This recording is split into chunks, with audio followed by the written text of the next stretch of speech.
Welcome Gemini, Gemini rising and those with their moons in Gemini to Libra season. It's that time again, September 22nd to October 22nd.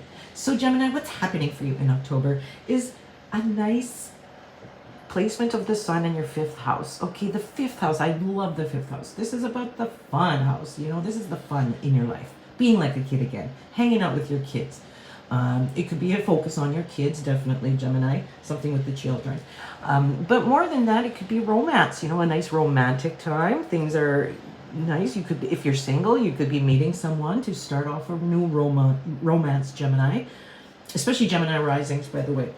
And so the fifth house is about, you know, being creative. It's where we create, you know, we create children, we create businesses, we create things, art, music, poetry, all that. Like we create in the fifth house. So it's a good time to get creative for sure.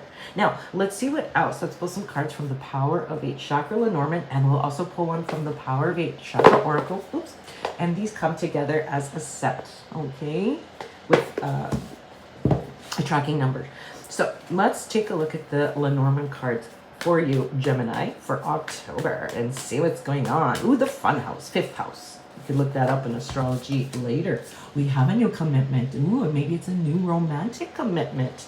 Or it could be some kind of new commitment with a gym because the whip came up. And so it, you know, the whip can sometimes mean conflict though, a verbal conflict. So it could be some kind of verbal conflict maybe. But because you're in the fifth house of fun and also hobbies and sports and team membership, this could definitely be saying it's time to get onto a team of some sort, you know, or some kind of group where you're doing things together. The whip is athletic quite often too, you know. It can also mean a little bit of sexual stuff too, you know.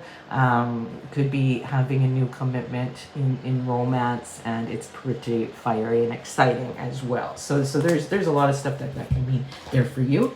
Choose what you want. You know, you do have some energy. Let's see here. I want to see where Mars is for you, Gemini. Mars is in Cancer in your second house here, Gemini, which is actually good for money too, and self-worth, feeling valuable and that too.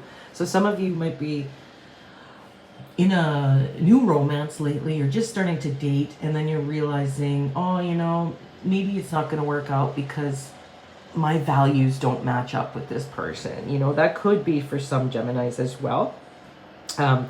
Because there is some energy with Pluto retrograde in your 8th house of transformation, your self-worth, all these things. So having fun with life and realizing that you're worthy and realizing that your creations, Gemini, whether it's intellectual property or whether it's something you actually create with your hands, doesn't matter. It's all important. You are an important, you know, person in the world. So your value, you know, so have fun with that. I trust the process. So yes, did you see the sun first? Did you see the man in the middle? Or did you see the moon first? It kind of all depends what kind of cycle you're in right now. Like, for example, if you saw the moon first, that would mean that you're more of a receptive, quieter state right now. And then if you saw the middle, it would be both quiet and yang, outward sun energy, if you saw the middle face first. So it kind of just depends what you saw first. But in any case, doesn't really matter what you saw first. It's all about trusting the process. 2 + 7 = 9. 9 is the end of the movie. So you're reaching the end of a cycle in some way, Gemini, in order to start something new. So have fun in the 5th house, because that's always, you know, a good time. It can also be a lucky time, by the way. And remember, we do have some energy in your 2nd house of money with Mars there. Could be a time maybe until October 22nd to buy a lottery or enter a raffle or play the horses, you know, whatever. If, you know, in a fun way, not a super, you know, don't waste all your money on lottery tickets. That's not what I'm saying. I'm just saying that there could be a little more luck there than usual. All right, thanks, Gemini, and I will see you in the next one. Oh, and if you want a reading or you want to buy the cards, come see me at www.themoontree.org. I'm Trina, your intuitive guide from Peace River, Alberta, helping you navigate life's energies. I'll see you in the next one.